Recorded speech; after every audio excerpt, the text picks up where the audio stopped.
Hello student, vision ಮ್ಯಾಗಜಿನ್ನ monthly current affairs analysis ಕ್ಲಾಸ್ಗೆ ತಮ್ಮೆಲ್ಲರಿಗೂ ಸ್ವಾಗತ. ಈ ಒಂದು ಸಂಚಿಕೆಯಲ್ಲಿ ನಾವು ಆಗಸ್ಟ್ ತಿಂಗಳಲ್ಲಿ ಕವರ್ ಆಗಿರುವಂಥ ಸೈನ್ಸ್ ಆ್ಯಂಡ್ ಟೆಕ್ನಾಲಜಿ ಮೇಲಿನ ಟಾಪಿಕ್ಗಳನ್ನ ಡಿಸ್ಕಸ್ಸನ್ನು ಮಾಡಿದ್ವಿ. ಸೊ ಫಸ್ಟ್ ಪಾರ್ಟನ್ನು ಈಗಾಗಲೇ ನಾವು ಡಿಸ್ಕಸ್ಸನ್ನು ಮಾಡಿದ್ವಿ. So this is the second part. So in that first topic is ISRO launches earth observation satellite EOS-08. So ಇಲ್ಲಿ ಇಸ್ರೋ ಏನು ಮಾಡಿದೆ ಅಂತಂದರೆ, ಇತ್ತೀಚೆಗೆ ಅರ್ತ್ ಅಬ್ಸರ್ವೇಷನ್ ಸ್ಯಾಟಲೈಟ್ ಅಂದರೆ ಒಂದು ಪರಿವೀಕ್ಷಣಾ ಉಪಗ್ರಹ ಅಂತ ಕರಿತೀವಿ. ಸೊ ಆ ಹೆಸರಲ್ಲಿ ಬಂದು EOS-08. ಸೊ ಇದು ಒಂದು EO-08 ಅನ್ನುವಂಥದ್ದು ಅರ್ತ್ ಅಬ್ಸರ್ವೇಷನ್ ಸ್ಯಾಟಲೈಟ್ ಆಗಿದೆ. So it means, so earth observation satellite ಅಂತಂದರೆ ಭೂಮಿ ತನ್ನ ಅಕ್ಷದ ಸುತ್ತ ಏನು ಸುತ್ತತ್ತೆ ಅಷ್ಟೇ ಟೈಮನ್ನು ಏನಂತಂದರೆ ಇದು ಕೂಡ ಏನು ಮಾಡುತ್ತೆ, ತೆಗೆದುಕೊಳ್ಳುತ್ತೆ, ಭೂಮಿಯನ್ನು ಸುತ್ತ ಹಾಕತ್ತೆ ಅಂತ. ಎಸ್, ಸೊ ಈ satellite has been launched under SSLV-D3 or EOS-08 mission. So ಈ ಒಂದು ಏನು ಸ್ಯಾಟಲೈಟ್ ಇದೆ, ಯಾವ ಒಂದು ಮಿಷನ್ ಅಡಿಯಲ್ಲಿ ಇದನ್ನು ಲಾಂಚ್ ಮಾಡಲಾಗಿದೆ ಅಂತಂದರೆ SSLV-D3 ಅಥವಾ EOS-08 ಮಿಷನ್ ಅನ್ನುವಂಥದ್ದು. ಎಸ್, ಸೊ ಇದನ್ನು by the small satellite launch vehicle. So ಇದಕ್ಕೆ ಬಳಸಲಾಗಿರುವಂಥ ಏನು ಉಪಗ್ರಹ ಇರುತ್ತೆ, ಈ ಉಪಗ್ರಹವನ್ನು ಕಕ್ಷೆಗೆ ಸೇರಿಸುವಂಥಲ್ಲಿ ನಾವು ಏನು ಮಾಡ್ತೀವಿ ಅಂತಂದರೆ ಇಲ್ಲಿ ಲಾಂಚಿಂಗ್ ವೆಹಿಕಲ್ನ ಬಳಸ್ಕೊತೀವಿ. ಸೊ ಅದಕ್ಕೆ ಇಲ್ಲಿ ಸ್ಯಾಟಲೈಟ್ ಲಾಂಚ್ ವೆಹಿಕಲ್ ಅಂತ ಕರಿತೀವಿ. ಸೊ D3 ಅನ್ನುವಂಥದ್ದು ಈ ಉಪಗ್ರಹವನ್ನು ಕಕ್ಷೆಗೆ ಸೇರಿಸುವಂಥ ಲಾಂಚರ್ ಯಾವುದು ಅಂತಂದರೆ ಇಲ್ಲಿ ಸ್ಯಾಟಲೈಟ್ ಲಾಂಚ್ ವೆಹಿಕಲ್ D3 ಆಗಿದೆ. ಸೊ ಈ ಒಂದು ಲಾಂಚಿಂಗ್ ವೆಹಿಕಲ್ನ ಶ್ರೀಹರಿಕೋಟದ ಸತೀಶ್ ಧವನ್ ಸ್ಪೇಸ್ ಸೆಂಟರ್ನಿಂದ ಉಡಾವಣೆಯನ್ನು ಮಾಡಲಾಗಿದೆ. So next one, mission configuration is set to operate in circular low earth orbit. So ಏನಿವಾಗ ಈ EOS-08 ಈ ಸ್ಯಾಟಲೈಟ್ ಏನಿದೆ, ಸೊ ಈ ಸ್ಯಾಟಲೈಟ್ ಅನ್ನುವಂಥದ್ದನ್ನು ಭೂಮಿಯಿಂದ ಎಷ್ಟು ಅಂತರದಲ್ಲಿ ಇದನ್ನು ಸೇರಿಸಲಾಗತ್ತೆ, ಎಷ್ಟು ಅಂತರದಿಂದ ಈ ಒಂದು ರಾಕೆಟ್ ಏನು ಸ್ಯಾಟಲೈಟ್ ಅನ್ನುವಂಥದ್ದು ಭೂಮಿಯನ್ನು ಸುತ್ತಾಕತ್ತೆ ಅನ್ನುವಂಥದ್ದು. ಸೊ ಇಲ್ಲಿ ಲೋ ಅರ್ತ್ ಆರ್ಬಿಟ್ ಅಂದರೆ ಈ ಒಂದು ಸ್ಯಾಟಲೈಟ್ ಅನ್ನುವಂಥದ್ದು ಭೂಮಿಯ ಕೆಳ ಕಕ್ಷೆಯಲ್ಲಿ ಏನು ಮಾಡುತ್ತೆ, ಸೇರಿಸಲಾಗತ್ತೆ. ಅಂದರೆ ಭೂಮಿಯಿಂದ ಸುಮಾರು 475 ಕಿಲೋಮೀಟರ್ ಅಂತರದಲ್ಲಿ ಇದು ಏನು ಮಾಡುತ್ತೆ, ಭೂಮಿಯನ್ನು ಸುತ್ತಾಕತ್ತೆ. ಸೊ ಇಲ್ಲಿ ಲೋ ಅರ್ತ್ ಆರ್ಬಿಟ್ ಅಂದರೆ ಭೂಮಿಯ ಸುಮಾರು ಭೂಮಿಯಿಂದ 2000 ಕಿಲೋಮೀಟರ್ವರೆಗಿನ ವ್ಯಾಪ್ತಿಯನ್ನು ನಾವೇನಂತ ಕರಿತೀವಿ, ಲೋ ಅರ್ತ್ ಆರ್ಬಿಟ್ ಅಂತ ಕರಿತೀವಿ. ಎಸ್, ಸೊ ಇದರ ಈ ಒಂದು ಮಿಷನ್ನ ಅವಧಿ ಎಷ್ಟಾಗಿದೆ ಅಂತಂದರೆ 1 ಇಯರ್ ಆಗಿದೆ. 1 ವರ್ಷಗಳ ಕಾಲ ಸುದೀರ್ಘವಾಗಿದ್ದು ಭೂಮಿಯನ್ನು ಸುತ್ತಾಕತ್ತೆ. So next one, SRO DemoSat was also on board which was developed by space kids in India. So ಇಲ್ಲಿ ಇದೇ ರೀತಿ ಏನು EOS-08 ಅನ್ನೋದು ಸ್ಯಾಟಲೈಟ್ ಇದೆ, ಇದೇ ರೀತಿಯ ಸ್ಯಾಟಲೈಟನ್ನು ಅಂದರೆ ಅದರ ಮತ್ತೊಂದು ಹೆಸರಲ್ಲಿ SRO ಡೆಮೋಸ್ಯಾಟ್ ಅನ್ನುವಂಥ ಸ್ಯಾಟಲೈಟ್ ಕೂಡ ಏನಾಗಿತ್ತು ಅಂದರೆ ಲಾಂಚ್ ಆಗಲಿಕ್ಕೆ ಸಿದ್ಧವಾಗಿತ್ತು. ಇದನ್ನು ಕೂಡ ಯಾರು ಡೆವಲಪ್ ಮಾಡಿದ್ರು ಅಂದರೆ ಸ್ಪೇಸ್ ಕಿಡ್ಸ್ ಇಂಡಿಯಾ ಅನ್ನುವಂಥ ಒಂದು ಸಂಸ್ಥೆ ಈ ಒಂದು ಸ್ಯಾಟಲೈಟನ್ನು ಡೆವಲಪ್ ಮಾಡಿರುತ್ತೆ. ಸೊ ಇವಾಗ ಈ ಒಂದು EOS-08 ಮಿಷನ್ ಏನಿದೆ, ಇದರ ಉದ್ದೇಶಗಳೇನು, ಯಾಕೆ ಈ ರೀತಿಯ ಒಂದು ಮಿಷನ್ಗಳನ್ನ ಇಲ್ಲಿ ಲಾಂಚ್ ಮಾಡಬೇಕಾಗತ್ತೆ, ಈ ಒಂದು ಉಪಗ್ರಹದ ಮಹತ್ವ ಏನು ಅನ್ನುವಂಥದ್ದು. So designed and developing a micro satellite. So ಇಲ್ಲಿ ಬೃಹತ್ತಾಗಿರೋದಿಲ್ಲ, ಈ ಒಂದು ಸ್ಯಾಟಲೈಟ್ ತುಂಬಾ ಸಣ್ಣ ಗಾತ್ರದಲ್ಲಿ ಇರುತ್ತೆ. ಎಸ್, ಸೊ ಆ ಮೂಲಕ ಭಾರತವು ಇಲ್ಲಿ ಮೈಕ್ರೋ ಸ್ಯಾಟಲೈಟ್ಗಳನ್ನು ಕೂಡ ಉಡಾವಣೆಯನ್ನು ಮಾಡ್ಬೋದು, ಆ ಒಂದು ಉಪಗ್ರಹವನ್ನು ಲೋ ಅರ್ತ್ ಆರ್ಬಿಟ್ಗೆ ಸೇರಿಸಬಹುದು ಅಂತ ಹೇಳಿ ಪ್ರಯತ್ನವನ್ನು ಮಾಡಿದ್ದಾರೆ. So next one, creating payload instruments compatible with micro satellite bus. ಅಂದರೆ ಈ ಒಂದು ಏನು ಸೂಕ್ಷ್ಮವಾದಂಥ ಉಪಗ್ರಹಗಳೇನಿರುತ್ತೆ ಅದಕ್ಕೆ ಹೊಂದಿಕೊಳ್ಳುವಂಥ ಪೇಲೋಡ್ಗಳನ್ನ ಕ್ರಿಯೇಟ್ ಮಾಡಲಿಕ್ಕೆ ಏನಾಗಿದೆ ಅಂತಂದರೆ ಕ್ರಿಯೇಟ್ ಮಾಡುವಂಥ ಉದ್ದೇಶವನ್ನು ಈ ಒಂದು ಮಿಷನ್ ಹೊಂದಿತ್ತು. ಹಾಗೆ ಇನ್ಕಾರ್ಪೊರೇಟಿಂಗ್ ನ್ಯೂ ಟೆಕ್ನಾಲಜಿ. ಸೊ ಈ ಒಂದು ಸ್ಯಾಟಲೈಟನ್ನು ಲಾಂಚ್ ಮಾಡುವಾಗ ಹೊಸ ಒಂದು ತಂತ್ರಜ್ಞಾನವನ್ನು ಕೂಡ ಏನು ಮಾಡಿದ್ದಾರೆ ಅಂತಂದರೆ ಅಳವಡಿಸಿಕೊಂಡಿದ್ದಾರೆ. So next one, payloads of EOS-08 mission. So ಇಲ್ಲಿ ಈ ಪೇಲೋಡ್ನ ಕೆಲಸ ಏನಾಗಿರುತ್ತೆ ಅಂದರೆ ಡೇಟಾವನ್ನು ಕಲೆಕ್ಷನ್ ಮಾಡುತ್ತೆ ಪೇಲೋಡ್ ಅಂತಂದರೆ. ಸೊ ಇಲ್ಲಿ ಯಾವ ರೀತಿಯ ಡೇಟಾವನ್ನು ಇದು ಕಲೆ ಹಾಕತ್ತೆ ಅಂದರೆ take images in mid wave and long wave infrared band for application like disaster monitoring, environmental monitoring. So ಇದು ದೀರ್ಘ ಶ್ರೇಣಿಯ ಅಂದರೆ ಲಾಂಗ್ ವೇವ್ ಇನ್ಫ್ರಾರೆಡ್ ಮತ್ತು ಮಿಡ್ ವೇವ್ ಇನ್ಫ್ರಾರೆಡ್ಗಳ ಮೂಲಕ ಏನು ಮಾಡುತ್ತೆ ಅಂದರೆ ಈ ವಿಪತ್ತು ನಿರ್ವಹಣೆ ಒಂದು ಸಂದರ್ಭದಲ್ಲಿ ಆಗಿರ್ಬೋದು ಅಥವಾ ಹವಾಮಾನಕ್ಕೆ ಸಂಬಂಧಪಟ್ಟಂಥ ಹಲವಾರು ಏನು ಘಟನೆಗಳನ್ನ ಏನು ಮಾಡುತ್ತಾರೆ ಮಾನಿಟರನ್ನು ಮಾಡುತ್ತೆ. ಅದರ ಜೊತೆಗೆ ಅದನ್ನು ಇಮೇಜಸ್ ಚಿತ್ರಗಳು ಕೂಡ ಏನು ಮಾಡುತ್ತೆ ಸೆರೆ ಹಿಡಿದು ಅವುಗಳನ್ನ ಭೂಮಿಗೆ ರವಾನೆಯನ್ನು ಮಾಡುತ್ತೆ. ಸೊ ನೆಕ್ಸ್ಟ್ ಒಂದು ಹಾಗೆ global navigation satellite system reflectometry payload. So ಇದರ ಯೂಸಸ್ ಏನು ಅಂತಂದರೆ ಸೊ ಓಷನ್ ವಿಂಡ್ಗಳನ್ನ ಅಂದರೆ ಸಾಗರದಲ್ಲಿ ಬೀಸುವಂಥ ಗಾಳಿಗಳನ್ನ ಯಾವ ರೀತಿ ಮಾರುತಗಳಿದೆ ಅನ್ನುವಂಥದ್ದನ್ನು ಕೂಡ ಏನು ಮಾಡುತ್ತೆ ಅಳತೆಯನ್ನು ಮಾಡುತ್ತೆ. ಹಾಗೆ ಆ ಮಣ್ಣಿನಲ್ಲಿ ತೇವಾಂಶದ ಪ್ರಮಾಣ ಎಷ್ಟಿದೆ, ಸಾಯಿಲ್ ಮಾಯಿಶ್ಚರ್ ಎಷ್ಟಿದೆ ಅನ್ನುವಂಥದ್ದನ್ನು, ಹಾಗೆ ಹಿಮಾಲಯನ್ ಕ್ರಯೋಸ್ಪಿಯರನ್ನು ಅಧ್ಯಯನ ಮಾಡಲಿಕ್ಕೆ ಈ ರೀತಿಯ ಒಂದು ಪೇಲೋಡ್ ಇಲ್ಲಿ ಹೆಲ್ಪ್ ಆಗುತ್ತೆ. ಸೊ ನೆಕ್ಸ್ಟ್ ಒಂದು ಇವಾಗ ಈ ಅರ್ತ್ ಅಬ್ಸರ್ವೇಟರಿ ಸ್ಯಾಟಲೈಟ್ ಬಗ್ಗೆ ನೋಡೋಣ. ಭೂ ಪರಿವೀಕ್ಷಣಾ ಉಪಗ್ರಹ ಅಂತ ಕರಿತೀವಿ ಕನ್ನಡದಲ್ಲಿ ಇದಕ್ಕೆ. ಭೂ ಪರಿವೀಕ್ಷಣಾ ಉಪಗ್ರಹ. So EOS are Earth Remote Sensing Satellite are designed for Earth observation from the orbit. So ಏನು ಈ ಒಂದು ಕಕ್ಷೆ ಇರುತ್ತೆ. ಸೊ ಈ ಕಕ್ಷೆಯಿಂದ ಏನು ಮಾಡುತ್ತೆ ಅಂದರೆ ಇದು ಭೂಮಿಯನ್ನು ಸುತ್ತಾಗ್ತಾ ಇರುತ್ತೆ ಈ ರೀತಿ. ಓಕೆ, ಸೊ ಈ ಸುತ್ತಾಗ್ತಾ ಇರೋ ಹಾಗೆ ಏನು ಮಾಡುತ್ತೆ ಅಂದರೆ ಭೂಮಿಯನ್ನು ಏನು ಮಾಡುತ್ತೆ ಅಂದರೆ ಇದು ಮಾನಿಟರನ್ನು ಅಬ್ಸರ್ವನ್ನ ಮಾಡುತ್ತೆ, ಭೂಮಿಯನ್ನು ಅಬ್ಸರ್ವನ್ನ ಮಾಡುತ್ತೆ. ಸೊ ಇದಕ್ಕೆ ನಾವಿಲ್ಲಿ ಅರ್ತ್ ಅಬ್ಸರ್ವೇಷನ್ ಸ್ಯಾಟಲೈಟ್ ಅಂತ ಕರಿತೀವಿ. ಹಾಗೆ EO refers to collecting information about activities on earth. So ಇಲ್ಲಿ ಅರ್ತ್ ಅಬ್ಸರ್ವೇಷನ್ ಅಂತಂದರೆ ಏನು ಅಂತಂದರೆ ಭೂಮಿಯ ಮೇಲೆ ಆಗ್ತಾ ಇರುವಂಥ ಘಟನಾವಳಿಗಳು, ಅಂದರೆ ಇವಾಗ ಏನು ಸೈಕ್ಲೋನ್ ಆಗಿರ್ಬೋದು ಅಥವಾ ಯಾವುದಾದ್ರೂ ಡಿಸಾಸ್ಟರ್ಗಳಾಗ್ತಾ ಇದ್ದರೆ ಅವುಗಳನ್ನ ಮಾನಿಟರನ್ನು ಮಾಡುತ್ತೆ. ಸೊ ಅಂದರೆ ಇದರಲ್ಲಿ both natural and artificial including physical, chemical, biological and human system. So ಅಂದರೆ ಮಾನವನ ಚಟುವಟಿಕೆಗಳಾಗಿರ್ಬೋದು ಅಥವಾ ಕೆಮಿಕಲ್, ರಾಸಾಯನಿಕ, ಜೈವಿಕ ಚಟುವಟಿಕೆಗಳನ್ನ ಏನು ಮಾಡುತ್ತೆ ಇದು ಅಬ್ಸರ್ವೇಷನ್ನ ಮಾಡುತ್ತೆ. ಸೊ ಈ ರೀತಿಯ ಒಂದು ಅರ್ತ್ ಅಬ್ಸರ್ವೇಷನ್ ಸ್ಯಾಟಲೈಟ್ಗಳ ಅನ್ವಯಗಳು, ಅಪ್ಲಿಕೇಶನ್ ಅಂದರೆ ಇವುಗಳನ್ನ ಎಲ್ಲಿ ನಾವು ಬಳಸ್ಕೊಳ್ತೀವಿ ಅನ್ನುವಂಥದ್ದು. So used in early warning system ಅಂದರೆ ಮುನ್ನೆಚ್ಚರಿಕೆ ವ್ಯವಸ್ಥೆಗಳಲ್ಲಿ ಇನ್ ಕೇಸ್ ಏನಾದರೂ ಪ್ರವಾಹ ಆಗ್ತಾಯಿದ್ರೆ ಅಥವಾ ಚಂಡಮಾರುತಗಳು ಬೀಸ್ತಾ ಇದ್ದರೆ ಅಥವಾ ಹೀಟ್ ವೇವ್ ಜಾಸ್ತಿ ಆಗ್ತಾಯಿದ್ರೆ ಅವ್ರಿಗೇನು ಮಾಡುತ್ತೆ ಅಂದರೆ ಮುನ್ನೆಚ್ಚರಿಕೆಯನ್ನು ಕೊಡುತ್ತೆ. ಹಾಗೆ ಎನ್ವಿರಾನ್ಮೆಂಟಲ್ ಇಂಪ್ಯಾಕ್ಟ್ ಮಾನಿಟರಿಂಗ್ ಅಂದರೆ ಪರಿಸರದ ಒಂದು ಪರಿಣಾಮದ ಒಂದು ಪರಿವೀಕ್ಷಣೆಯನ್ನು ಮಾಡಲಿಕ್ಕೆ ಕೂಡ ಏನು ಮಾಡುತ್ತೆ ಈ ರೀತಿಯ ಒಂದು ಅರ್ತ್ ಅಬ್ಸರ್ವೇಷನ್ ಸ್ಯಾಟಲೈಟ್ ಕೂಡ ಇಲ್ಲಿ ನಾವು ಬಳಸ್ಕೊಳ್ಬೋದು. So next one about small satellite launch vehicle. So ಏನಂತಂದರೆ ಈ ಅರ್ತ್ ಅಬ್ಸರ್ವೇಷನ್ ಸ್ಯಾಟಲೈಟನ್ನು ಲಾಂಚ್ ಮಾಡಲಿಕ್ಕೆ ಅಂದರೆ ಅದನ್ನು ಕಕ್ಷೆಗೆ ಸೇರ್ಪಡಿಸಲಿಕ್ಕೆ ಇಲ್ಲಿ ಈ ರೀತಿ ಉಪಗ್ರಹ ಇರುತ್ತೆ, ಅದನ್ನು ಇಲ್ಲಿ ಕಕ್ಷೆಗೆ ಸೇರಿಸ್ಬೇಕಲ್ವಾ. ಸೊ ಇದಕ್ಕೆ ಏನಂತ ಕರಿತೀವಿ ನಾವು ಲಾಂಚಿಂಗ್ ವೆಹಿಕಲ್ ಅಂತ ಕರಿತೀವಿ, ಲಾಂಚಿಂಗ್ ವೆಹಿಕಲ್. ಸೊ ಈ ಲಾಂಚಿಂಗ್ ವೆಹಿಕಲ್ ಏನು ಮಾಡುತ್ತೆ ಈ ಉಪಗ್ರಹವನ್ನು ಒಂದು ನಿರ್ದಿಷ್ಟ ಕಕ್ಷೆಗೆ ಸೇರಿಸುತ್ತೆ. ಸೊ ಇವಾಗ ಈ EOS-08 ಸ್ಯಾಟಲೈಟನ್ನು ಈ ನಿರ್ದಿಷ್ಟ ಕಕ್ಷೆಗೆ ಸೇರಿಸಲು ಬಳಸಿರುವಂಥ ಈ ಲಾಂಚಿಂಗ್ ವೆಹಿಕಲ್ ಬಗ್ಗೆ ತಿಳ್ಕೊಳ್ಳೋಣ. So it is the third development flight of SSLV. So ಇಲ್ಲಿ SSLV ಅಥವಾ ಸ್ಮಾಲ್ ಸ್ಯಾಟಲೈಟ್ ಲಾಂಚ್ ವೆಹಿಕಲ್ ಏನಿದೆ ಇದರ ಮೂರನೇ ಒಂದು ಹಂತದ ಏನಾಗಿದೆ ಅಂದರೆ ಲಾಂಚಿಂಗ್ ವೆಹಿಕಲ್ ಆಗಿದೆ ಇದು. ಹಾಗೆ ಇದು ಯಾವ ರೀತಿ ಒಂದು ಸ್ಯಾಟಲೈಟ್ಗಳನ್ನ ಲಾಂಚ್ ಮಾಡುತ್ತೆ ಅಂತಂದರೆ capable of launching mini, micro and nano satellite ಅಂದರೆ ಅಪ್ ಟು 10 to 500 kg ಮಾಸ್ವರೆಗೆ ಕೂಡ ಏನು ಮಾಡುತ್ತೆ ಅಂದರೆ ಉಪಗ್ರಹನ ಹೊತ್ತೊಯ್ಯುವಂಥ ಸಾಮರ್ಥ್ಯವನ್ನು ಇದು ಹೊಂದಿದೆ. ಹಾಗೆ it uses 3 solid fuel based stages and final liquid fuel based stages. So ಅಂದರೆ ಇದಕ್ಕೆ ಲಾಂಚ್ ಆಗಬೇಕಂದ್ರೆ ಮೂವ್ ಆಗಬೇಕಂದ್ರೆ ಇದಕ್ಕೂ ಕೂಡ ಲಿಕ್ವಿಡ್ ಫ್ಯೂಯಲ್ ಬೇಕಾಗತ್ತೆ.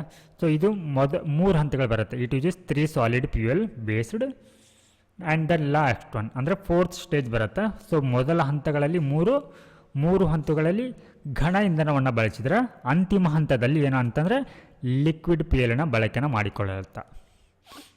ಎಸ್, ಸೊ ಈ ರೀತಿಯ ಒಂದು ಇದರಿಂದ ಆಗುವಂಥ ಬೆನಿಫಿಟ್ಗಳೇನು, ತುಂಬ ಕಡಿಮೆ ವೆಚ್ಚ ಇರುತ್ತೆ, ಲೋ ಟರ್ನ್ ಅರೌಂಡ್ ಟೈಮ್ ಇರುತ್ತೆ, ಮಿನಿಮಲ್ ಲಾಂಚ್ ಇನ್ಫ್ರಾಸ್ಟ್ರಕ್ಚರ್ ರಿಕ್ವೈರ್ಮೆಂಟ್ ಅಂದರೆ ಇದನ್ನು ಉಡಾವಣೆಯನ್ನು ಮಾಡಲಿಕ್ಕೆ ಕಡಿಮೆ ಮೂಲ ಸೌಕರ್ಯಗಳು ಬೇಕಾಗುತ್ತೆ. ಸೊ ಇದಿಷ್ಟು ಇದರ ಅನುಕೂಲಗಳು. ಸೊ ನೆಕ್ಸ್ಟ್ ಒನ್ ಆಕ್ಸಿಮ್ ಮಿಷನ್ 4 ಅಂತ ಹೇಳಿ, ಸೊ ಇದನ್ನು ಶಾರ್ಟಾಗಿ AX4 ಅಂತ ಕೂಡ ಕರೀತಾರೆ.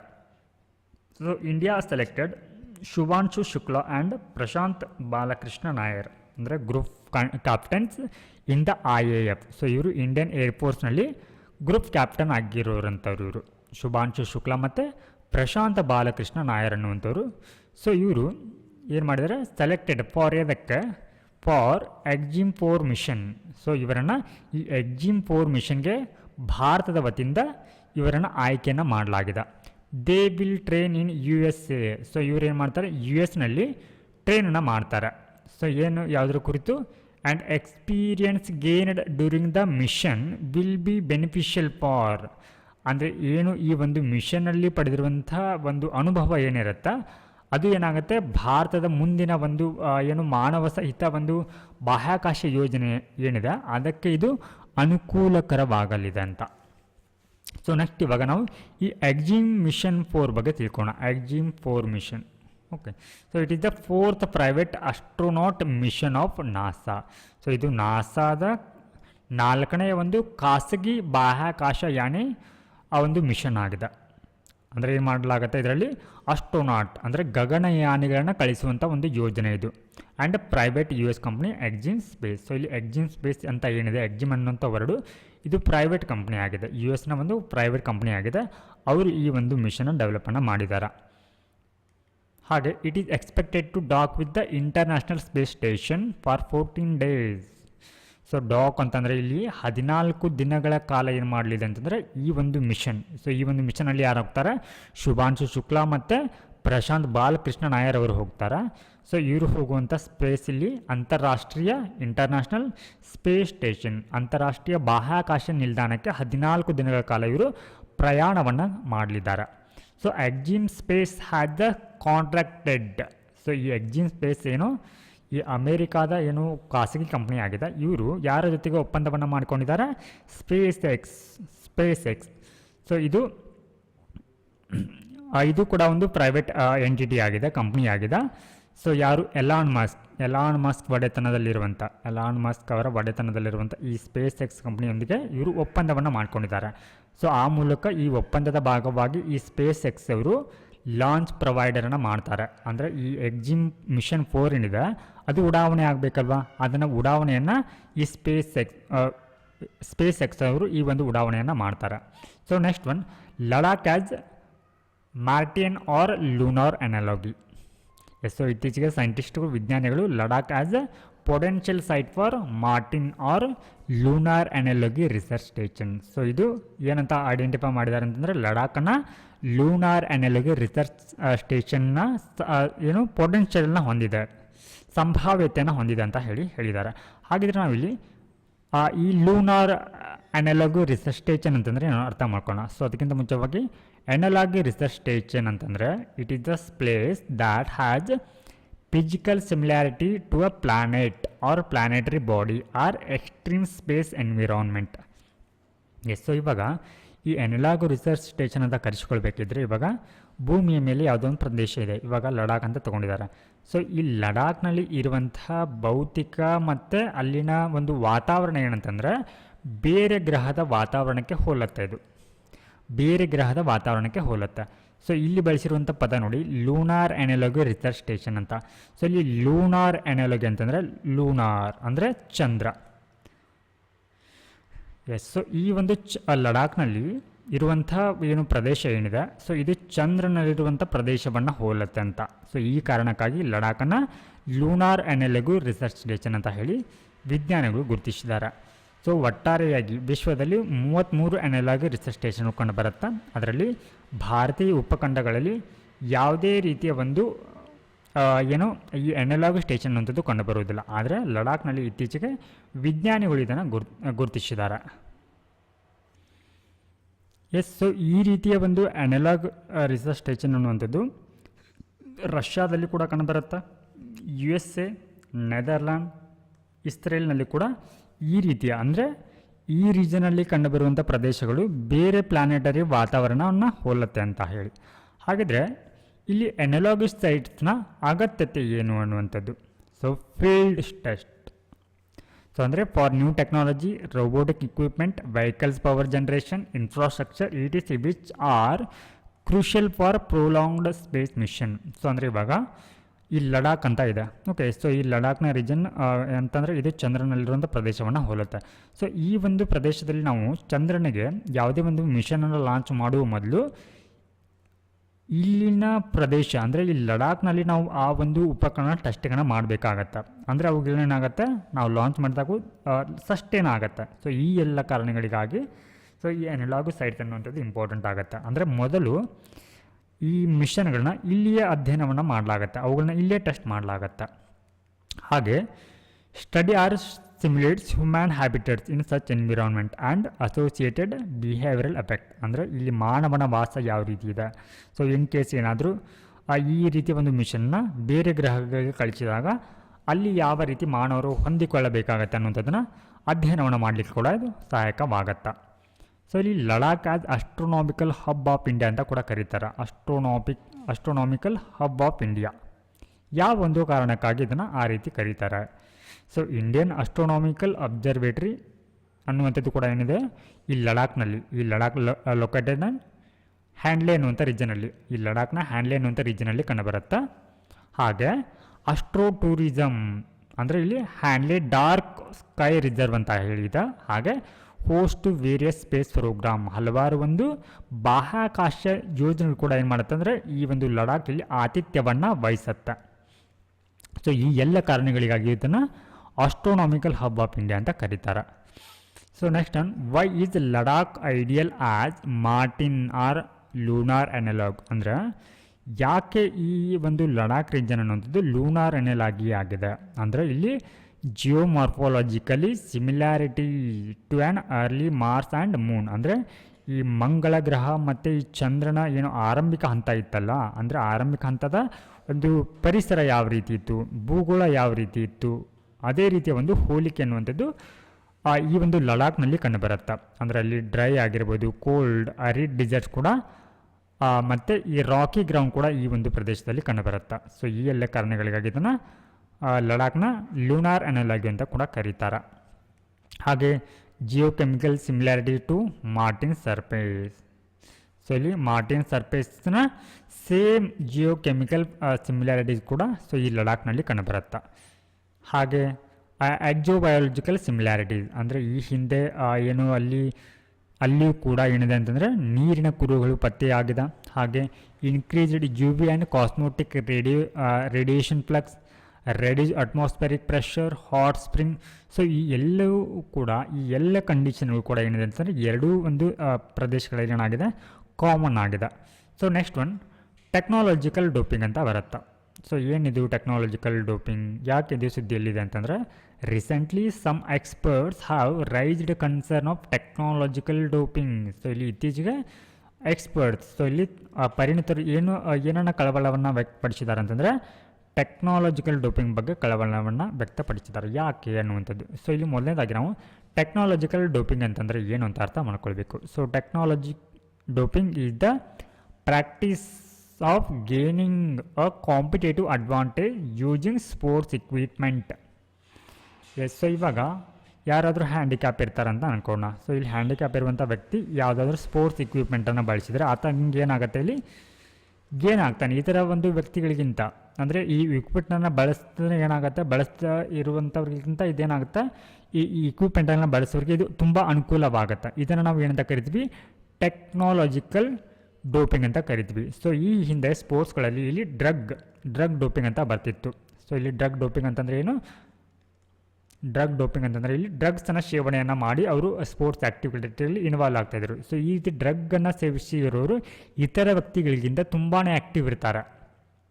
ಓಕೆ, ಆ ರೀತಿ ಒಂದು ಅಡ್ವಾಂಟೇಜ್ ಇಲ್ಲಿ ಒಂದು ಕ್ರೀಡಾ ಒಂದು ಉಪಕರಣಗಳ ಬಳಸಿಕೊಂಡು ಅಂದರೆ ತಂತ್ರಜ್ಞಾನ ಆಧಾರಿತ ಒಂದು ಇಕ್ವಿಪ್ಮೆಂಟ್ಗಳನ್ನ ಬಳಸಿಕೊಳ್ಳುವವರಿಗೆ ಕೂಡ ಈ ರೀತಿ ಒಂದು ಬೆನಿಫಿಟ್ ಆಗುತ್ತೆ. ಸೊ ಫಾರ್ ಎಕ್ಸಾಂಪಲ್ ಇವಾಗ ಸ್ಪೀಡೋ LZR ರೇಸರ್ ಸ್ವಿಮ್ಮಿಸ್ಟ್ ಅಂದರೆ ಇದನ್ನು ಸ್ವಿಮ್ಮರ್ಗಳು ಬಳಸ್ತಾ ಇದ್ರು ಈ ರೀತಿ ಒಂದು ಉಪಕರಣಗಳನ್ನು. ಸೊ ಇದನ್ನು 2008ರಲ್ಲಿ ಇದನ್ನು ಬಳಸ್ಕೊಂಡಿದ್ರು. ಬಟ್ ಇದನ್ನು ನಂತರದಲ್ಲಿ ಇದನ್ನು ನಿಷೇಧವನ್ನು ಕೂಡ ಮಾಡಲಾಗತ್ತೆ. ಸೊ ಇದರ ನಿಯಂತ್ರಣವನ್ನು ಯಾರು ಮಾಡ್ತಾರೆ ಅಂದರೆ ಈ ಕ್ರೀಡೆಗಳಲ್ಲಿ ತಂತ್ರಜ್ಞಾನದ ಬಳಕೆಯನ್ನು ನಿಷೇಧವನ್ನು ಮಾಡುವವರು ವರ್ಲ್ಡ್ ಆ್ಯಂಟಿ ಡೋಪಿಂಗ್ ಏಜೆನ್ಸಿ. ಸೊ ಇವರು ಕೂಡ ಏನಂತಂದರೆ ಕ್ರೀಡೆಗಳಲ್ಲಿ ಈ ಡ್ರಗ್ಸ್ ಬಳಕೆಯನ್ನು ಕೂಡ ನಿಷೇಧವನ್ನು ಮಾಡ್ತಾರೆ. ಯಾವ ಒಂದು ಕಾರಣಕ್ಕಾಗಿ ಅಂತಂದರೆ ಇಫ್ ದೇ ಆರ್, ಅದು ಯಾವಾಗ ಪರ್ಫಾರ್ಮೆನ್ಸ್ ಎನ್ಹ್ಯಾನ್ಸಿಂಗ್, ಆ ಒಂದು ಉಪಕರಣ ಆ ಒಬ್ಬ ವ್ಯಕ್ತಿಯ ಒಂದು ಪರ್ಫಾರ್ಮೆನ್ಸ್ ಏನಾದರೂ ಬೆಟರ್ ಆಗಲಿಕ್ಕೆ ಹೆಲ್ಪ್ ಮಾಡ್ತಾ ಇದ್ದರೆ, ಅಥವಾ ಅದು ಕ್ರೀಡಾ ಒಂದು ಸ್ಫೂರ್ತಿಗೆ ವಿರೋಧವಾಗಿದ್ದರೆ ಅಂಥ ಉಪಕರಣ ಏನು ಮಾಡಲಾಗತ್ತೆ, ಬ್ಯಾನ್ನ ಮಾಡಲಾಗತ್ತೆ. So next one antimatter ಅಂತ ಹೇಳಿ. So recently scientist spotted heaviest antimatter nucleus in the particle accelerate relatively heavy ion collider. So ಇತ್ತೀಚೆಗೆ ವಿಜ್ಞಾನಿಗಳು ಭಾರವಾಗಿರುವಂಥ ಈ ಆ್ಯಂಟಿ ಮ್ಯಾಟರ್ ನ್ಯೂಕ್ಲಿಯಸ್ನ ಪತ್ತೆಯನ್ನು ಹಚ್ಚಿದ್ದಾರೆ. ಸೊ ಇದನ್ನು ನಾವು ಆ್ಯಂಟಿ ಹೈಪರ್ ಹೈಡ್ರೋಜನ್ 4 ಅಂತಲೂ ಕೂಡ ಕರಿತೀವಿ. ಸೊ ಇಲ್ಲಿ ಆ್ಯಂಟಿ ಮ್ಯಾಟರ್ ಅಂತಂದರೆ ಏನು? Antimatter particles share the same mass at their matter counterparts. ಅಂದರೆ ತಮ್ಮ ಒಂದು ವಸ್ತುಗಳು ಹೊಂದಿರುವಂತೆ ಅದೇ ರೀತಿ ಒಂದು ಮಾಸನ್ನು ಈ ರೀತಿ ಒಂದು ಆ್ಯಂಟಿಮೀಟರ್ಗಳು ಇಲ್ಲಿ ಹೊಂದಿರುತ್ತೆ.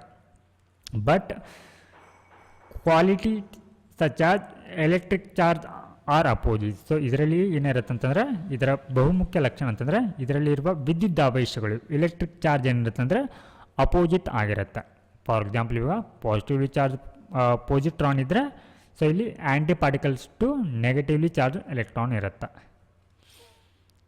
ಹಾಗೆ matter and antimatter particles are always produced as a pair. So ಇವುಗಳಲ್ಲಿ ಮ್ಯಾಟರ್ ಮತ್ತು ಆ್ಯಂಟಿ ಮ್ಯಾಟರ್ ಪಾರ್ಟಿಕಲ್ಸು ಇಲ್ಲಿ ಒಂದು ಜೋಡಿಯಾಗಿ ಉತ್ಪತ್ತಿಯಾಗತ್ತೆ if come in contact and annihilate one another.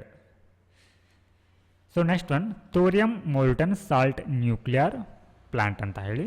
So world's first thorium molten salt nuclear power station will be launched in Gobi desert by China in 2025. 2025ರ ವೇಳೆಗೆ ಚೀನಾದವರು ತನ್ನ ಈ ಗೋಬಿ ಡಿಸರ್ಟ್ನಲ್ಲಿ ಈ ಒಂದು thorium molten salt nuclear power ಪ್ಲಾಂಟನ್ನು ಎಸ್ಟಾಬ್ಲಿಷನ್ನು ಮಾಡಲಿದ್ದಾರೆ. ಸೊ ಇಲ್ಲಿ ಇನ್ಸ್ಟಿಡ್ ಆಫ್ ಯುರೇನಿಯಂ ಅಂದರೆ ಯುರೇನಿಯಂನ ಬದಲಾಗಿ this nuclear power station uses thorium as fuel. So ಇಲ್ಲಿ ನ್ಯೂಕ್ಲಿಯರ್ ಪವರ್ ಪ್ಲಾಂಟ್ಗಳು ಏನು ಮಾಡಲಾಗತ್ತೆ, ಫ್ಯೂಯಲ್ನ ಯೂಸ್ ಮಾಡಲಾಗತ್ತೆ ಇನ್ ಜನರಲ್ ಆಗಿ. ಸೊ ಅಲ್ಲಿ ಏನಂತಂದರೆ ಯುರೇನಿಯಂ ಬದಲಾಗಿ ಇಲ್ಲಿ ಫ್ಯೂಯಲ್ ಆಗಿ ಇಂಧನವಾಗಿ ಥೋರಿಯಮನ್ನು ಬಳಸಿಕೊಳ್ಳಲಾಗ್ತಾ ಇದೆ. ಹಾಗೆ it's reactor does not need water for cooling. So ಇಲ್ಲಿ ಸಾಮಾನ್ಯವಾಗಿ ಇನ್ ಜನರಲ್ ರಿಯಾಕ್ಟರ್ಗಳಲ್ಲಿ ಅಥವಾ ನ್ಯೂಕ್ಲಿಯರ್ ಒಂದು ಪರಮಾಣು ರಿಯಾಕ್ಟರ್ಗಳಲ್ಲಿ ವಾಟರನ್ನು ನೀರನ್ನು ಬಳಸ್ತಾರೆ. ಯಾವುದಕ್ಕೆ ಕಾರಣಕ್ಕಾಗಿ ಆ ರಿಯಾಕ್ಟರನ್ನು ತಂಪಾಗಿಸ್ಲಿಕ್ಕೆ, ಕೂಲ್ ಆಗಲಿಕ್ಕೆ. ಆದರೆ ಈ ಒಂದು ಏನು thorium molten salt nuclear power ಪ್ಲಾಂಟ್ನಲ್ಲಿ ಯಾವುದೇ ರೀತಿ ಒಂದು ನೀರಿನ ಅಗತ್ಯ ಇರೋದಿಲ್ಲ. ಯಾಕೆ ಇರೋದಿಲ್ಲ ಅಂತಂದರೆ it utilises liquid salt or carbon dioxide. So ಇದು ಕಾರ್ಬನ್ ಡೈಆಕ್ಸೈಡ್ ಮತ್ತು ಲಿಕ್ವಿಡ್ ಸಾಲ್ಟನ್ನು ಬಳಸಿಕೊಳ್ಳೋದ್ರಿಂದ ಸೊ ಇದೇನು ಮಾಡುತ್ತೆ, ಟ್ರಾನ್ಸ್ಫರ್ ಹೀಟನ್ನು ವರ್ಗಾವಣೆಯನ್ನು ಮಾಡುತ್ತೆ, ಹಿಡಿದಿಟ್ಟುಕೊಳ್ಳೋದಿಲ್ಲ. ಸೊ ಹೀಗಾಗಿ ಆ ಹೀಟನ್ನು ಏನು ಮಾಡುತ್ತೆ, ವಿದ್ಯುತ್ ಶಕ್ತಿಯಾಗಿ ಪರಿವರ್ತನೆಯನ್ನು ಮಾಡುತ್ತೆ. ಸೊ ಇದು ಈ ಒಂದು ನ್ಯೂಕ್ಲಿಯರ್ ಪ್ಲಾಂಟ್ನ ಅಡ್ವಾಂಟೇಜ್ ಆಗಿ ಕಂಡುಬರುತ್ತೆ. ಹಾಗೆ unlike the water cooling model this design significantly reduce the chances of melt down. ಅಂದರೆ ಕರಗತ್ತೆಯನ್ನು ಆ ರಿಯಾಕ್ಟರ್ ಕರಗುವಂಥ ಸಂಭಾವ್ಯತೆಯನ್ನು ಏನು ಮಾಡುತ್ತೆ, ಇದು ರೆಡ್ಯೂಸ್ ಮಾಡುತ್ತೆ. ಯಾಕಂದರೆ ಇದು ಹೀಟನ್ನು ಟ್ರಾನ್ಸ್ಫರ್ ಮಾಡಿ ಅದನ್ನು ವಿದ್ಯುತ್ ಶಕ್ತಿಯಾಗಿ ಕನ್ವರ್ಟ್ ಮಾಡುತ್ತೆ. ಸೊ ಹೀಗಾಗಿ ಇಲ್ಲಿ ನ್ಯೂಕ್ಲಿಯರ್ ರಿಯಾಕ್ಟರ್ ಅನ್ನುವಂಥದ್ದು ಮೆಲ್ಟ್ ಡೌನ್ ಆಗಲ್ಲ. ಸೊ ಇಲ್ಲಿ ಥೋರಿಯಂ ಆ್ಯಸ್ ಫ್ಯೂಯಲ್ ಅಂದರೆ ಇಂಧನವಾಗಿ ಥೋರಿಯಂ ಅನ್ನುವಂಥದ್ದು. ಸೊ ಇಲ್ಲಿ ಇದು ನ್ಯಾಚುರಲಿ ಅಕರಿಂಗ್ ಆಗುತ್ತೆ, ಅಂದರೆ ಸ್ವಾಭಾವಿಕವಾಗಿ ಕಂಡುಬರುತ್ತೆ. So with element radio activity ಅಂದರೆ ರೇಡಿಯೇಷನ್ ಎಮಿಟನ್ನು ಮಾಡುತ್ತೆ. ಇದು ರೇಡಿಯೇಷನ್ ಎಮಿಟ್, ಅದಕ್ಕೆ ರೇಡಿಯೋ ಆ್ಯಕ್ಟಿವಿಟಿ ಅಂತ ಕರಿತೀವಿ. So next it is pound trace level. So ಇದು ಮಣ್ಣಾಗಿರ್ಬೋದು, ಕಲ್ಲುಗಳಾಗಿರ್ಬೋದು, ನೀರು, ಸಸ್ಯ ಮತ್ತು ಪ್ರಾಣಿಗಳಲ್ಲಿ ಅಲ್ಪ ಪ್ರಮಾಣದಲ್ಲಿ ಕಂಡುಬರುತ್ತೆ. ಹಾಗೆ due to its physical characteristics. So ಇದರ ಭೌತಿಕ ಕಾರಣಗಳಿಂದಾಗಿ so it can not be use directly to produce nuclear energy. ಅಂದರೆ ಇದನ್ನು ನೇರವಾಗಿ ಬಳಸ್ಕೊಳ್ಳೋದಿಲ್ಲ. ಯಾವುದಕ್ಕೆ, ವಿದ್ಯುತ್ ಶಕ್ತಿಯನ್ನು ಅಂದರೆ ನ್ಯೂಕ್ಲಿಯರ್ ಎನರ್ಜಿಯನ್ನು ಉತ್ಪತ್ತಿಯನ್ನು ಮಾಡಲಿಕ್ಕೆ ಇದನ್ನು ನೇರವಾಗಿ ಬಳಸ್ಕೊಳ್ಳೋದಿಲ್ಲ ಅವರು ಥೋರಿಯಂನ ಬದಲಿಗೆ. ಸೊ ಇದನ್ನು ಫಸ್ಟ್ ಯುರೇನಿಯಂ 233ಗೆ ಕನ್ವರ್ಟನ್ನು ಮಾಡ್ತಾರೆ. Converted to uranium 233 in nuclear reactor. So ಇದನ್ನು ಇದಕ್ಕೆ ಕನ್ವರ್ಟ್ ಮಾಡಿ ನಂತರ ಏನು ಮಾಡ್ತಾರೆ, ಇದರಿಂದ ಎನರ್ಜಿನ ಉತ್ಪಾದನೆಯನ್ನು ಮಾಡ್ತಾರೆ. ಸೊ ಇಲ್ಲಿ significance of thorium based reactor. So ಈ ಒಂದು ಥೋರಿಯಂ ಆಧಾರಿತ ರಿಯಾಕ್ಟರ್ಗಳ ಮಹತ್ವ ಏನು? So first one, abundant supply, ಅಂದರೆ ಇದು ಭೂಮಿಯಲ್ಲಿ ಹೇರಳವಾಗಿ ಸಿಗುತ್ತೆ. ಅಬಂಡೆಂಟ್ ಅಂದರೆ ಹೇರಳ. ಸೊ ಅನ್ಲೈಕ್ ಯುರೇನಿಯಂ, ಸೊ ಇಲ್ಲಿ ಯುರೇನಿಯಂ ಏನಾಗುತ್ತೆ, ಭೂಮಿಯಲ್ಲಿ ವಿರಳವಾಗಿ ಸಿಗುತ್ತೆ, ತುಂಬ ರೇರ್ ಇದು. Okay, so in India, so ಇಲ್ಲಿ ಎಲ್ಲಿ ಸಿಗುತ್ತೆ ಈ ರೀತಿಯ ಒಂದು ಥೋರಿಯಂ ಅನ್ನುವಂಥದ್ದು? ಸೊ ನಾವು ಜಿಯೋಗ್ರಫಿನ ಸ್ಟಡಿ ಮಾಡಬೇಕಿದ್ರೆ ಮಿನರಲ್ಸ್ ಆ್ಯಂಡ್ ರಿಸೋರ್ಸ್ ಬಗ್ಗೆ ಸ್ಟಡಿ ಮಾಡಿದ್ದೀವಿ. ಸೊ ಅದರಲ್ಲಿ ಈ ಪಾರ್ಟ್ ಕೂಡ ಇಂಪಾರ್ಟೆಂಟ್ ಆಗುತ್ತೆ. ಓಕೆ, ಸೊ ಇಲ್ಲಿ ಥೋರಿಯಂ ಅನ್ನುವಂಥದ್ದು ಕೇರಳ ಆಗಿರ್ಬೋದು, ಒಡಿಶಾದಲ್ಲಿ ಏನಾಗಿದೆ ಅಂತಂದರೆ have rich reserves of monazite. So ಇಲ್ಲಿ ಮೊನೋಜೈಟ್ ಏನಂತಂದರೆ ಈ ಒಂದು ರೀಜನಲ್ಲಿ ಕಂಡುಬರುತ್ತೆ, ಕೇರಳ ಮತ್ತು ಒಡಿಶಾ. ಸೊ ಈ ಮೊನೋಜೈಟ್ನಲ್ಲಿ ಏನಿದೆ ಅಂತಂದರೆ 8 to 10% ಥೋರಿಯಂ ಕಂಡುಬರುತ್ತೆ. ಅಂದರೆ ಇದು ಪ್ಯೂರ್ ಫಾರ್ಮ್ನಲ್ಲಿ ಸಿಗೋದಿಲ್ಲ, ಬೇರೆ ಒಂದು ರಿಸೋರ್ಸ್ನಲ್ಲಿ ಇರುತ್ತೆ, ಖನಿಜದಲ್ಲಿ ಇರುತ್ತೆ. ಸೊ ಇದನ್ನು ನಾವು ಆ ಒಂದು ಮೊನೋಜೈಟ್ನಿಂದ ಏನು ಮಾಡ್ತೀವಿ, ಎಕ್ಸ್ಟ್ರಾಕ್ಟ್ ಮಾಡ್ಕೊಳ್ತೀವಿ. So next one, monazite is also prominent in, so ಇದೆಲ್ಲಿ ಮತ್ತೆ ಕಂಡುಬರುತ್ತೆ, ಆಂಧ್ರ ಪ್ರದೇಶ್, ತಮಿಳುನಾಡು, ವೆಸ್ಟ್ ಬೆಂಗಾಲ್ ಮತ್ತು ಜಾರ್ಖಂಡ್ನಲ್ಲಿ ಕೂಡ ಕಂಡುಬರುತ್ತೆ. ಸೊ ಇದರ ಅಡ್ವಾಂಟೇಜಸ್ ಏನು? ಈ ರೀತಿಯ ಒಂದು ಥೋರಿಯಂನಿಂದ ಏನಂತಂದರೆ ಇದು ಕೆಮಿಕಲಿ ಸೇಫ್ ಇರುತ್ತೆ, ಅಂದರೆ ಇದು ಯಾವುದೇ ರೀತಿಯ ಒಂದು ಕೆಮಿಕಲ್ ರಿಯಾಕ್ಷನ್ಗೆ ಒಳಗಾಗೋದಿಲ್ಲ, ಹಾಗೆ ಲೆಸ್ಸರ್ ಟಾಕ್ಸಿಕ್ ಇರುತ್ತೆ, ಕಡಿಮೆ ವಿಷಕಾರಿ ಆಗಿರುತ್ತೆ. So next one, role of thorium in India's nuclear programme. So ಭಾರತದ ಈ ಒಂದು ಪರಮಾಣು ಯೋಜನೆಯಲ್ಲಿ ಈ ಒಂದು ಥೋರಿಯಂನ ಪಾತ್ರ ಏನು ಅನ್ನುವಂಥದ್ದು. ಸೊ ಫಸ್ಟ್ ಸ್ಟೇಜ್ನಲ್ಲಿ ನಾವು ಯುರೇನಿಯಂನ ಒಂದು ನ್ಯೂಕ್ಲಿಯರ್ ಫ್ಯೂಯಲ್ ಆಗಿ ಬಳಸ್ಕೊಂಡಿದ್ದೀವಿ, ಹಾಗೆ ಸೆಕೆಂಡ್ ಸ್ಟೇಜಲ್ಲಿ ಪ್ಲೂಟೋನಿಯಮನ್ನು ಬಳಸ್ಕೊಂಡಿದ್ದೀವಿ. So this is the third ಸ್ಟೇಜ್ನಲ್ಲಿ ನಾವು ಥೋರಿಯಮನ್ನು ಬಳಸ್ಕೊಳ್ತಾ ಇದ್ದೀವಿ. So next topic, plant genome editing tool. So ಇಲ್ಲಿ ISDRA 2TNPB ಅಂತ ಬರುತ್ತೆ. ಸೊ ಇದು ಈ ಸಸ್ಯಗಳಲ್ಲಿ ಜೀನ್ ಎಡಿಟಿಂಗ್ ಟೂಲ್ ಆಗಿದೆ.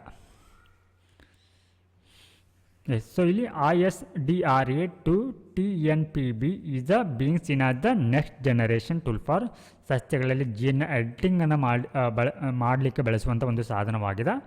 ಸೊ ಇದು ಏನು ಈ ಹಿಂದೆ ಕೂಡ ಜೀನ್ ಎಡಿಟಿಂಗ್ ಟೂಲ್ಸ್ಗಳಿದ್ದು ಅವುಗಳಿಗೆ ಕೆಲವೊಂದಿಷ್ಟು ಮಿತಿಗಳಿತ್ತು.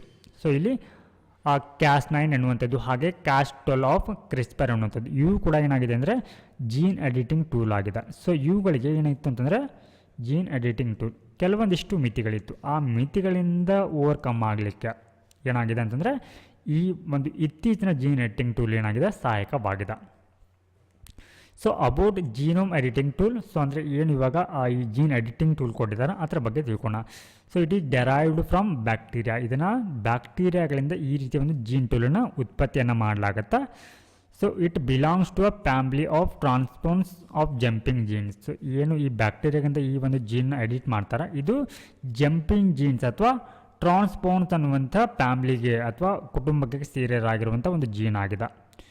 ಸೊ ಇದು ವಿದಿನ್ ಜೀನ್ಸ್ನಲ್ಲಿ ಏನಾಗುತ್ತೆ ಅಂದರೆ ಮೂವ್ ಆಗುತ್ತೆ, ವಿದಿನ್ ಜೀನೋಮ್ನಲ್ಲಿ ಇಟ್ ಕ್ಯಾನ್ ಮೂವ್, ಇದು ಚಲಿಸಬಲ್ಲವುದು ಅಂತ. ಹಾಗೆ targeting the specific DNA sequence with the help of RNA. So ಇದು RNAಸ್ನ ಸಹಾಯದೊಂದಿಗೆ ಆ ಒಂದು ನಿರ್ದಿಷ್ಟವಾದಂಥ DNA ಸೀಕ್ವೆನ್ಸನ್ನು ಏನು ಮಾಡುತ್ತೆ, ಗುರಿಯಾಗಿಸಿಕೊಳ್ಳುತ್ತೆ. ಅಂದರೆ ಇಲ್ಲಿ ಏನಾದರೂ ತೊಂದರೆಗಳಿದ್ರೆ DNAಲ್ಲಿ ಸ್ಪೆಸಿಫಿಕ್ DNAಲ್ಲಿ ಏನಾದರೂ ಇನ್ಹೆರೆಂಟ್ ಕ್ಯಾರೆಕ್ಟರ್ಸ್ಟಿಕ್ಸ್ ಇದ್ದರೆ ಅಥವಾ ಯಾವುದಾದ್ರೂ ಡಿಸೀಸ್ಗಳಿದ್ದರೆ ಆ ರೀತಿಯ ಒಂದು DNA ಏನು ಮಾಡುತ್ತೆ, ಟಾರ್ಗೆಟನ್ನು ಮಾಡುತ್ತೆ.